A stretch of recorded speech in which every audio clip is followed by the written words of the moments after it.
بسم اللہ الرحمن الرحیم۔ حضرت ابو سعید خدری رضی اللہ تعالیٰ عنہ روایت کرتے ہیں، عورتیں نبی کریم صلی اللہ علیہ وآلہ وسلم کی خدمت میں حاضر ہوئیں اور آپ سے فرمایا کہ ہمیں بھی نصیحت کے لیے آپ ایک دن خاص فرما دیجئے۔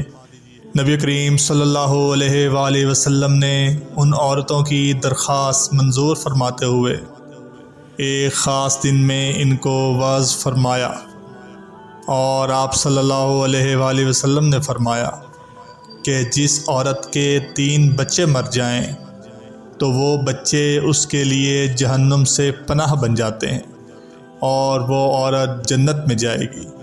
اس پر ایک عورت نے پوچھا، یا رسول اللہ صلی اللہ علیہ وآلہ وسلم، اگر کسی کے 2 ہی بچے مریں تو اس کے لیے کیا حکم ہے؟ آپ صلی اللہ علیہ وآلہ وسلم نے فرمایا، 2 بچوں پر بھی اس پر جنت واجب ہو جائے گی۔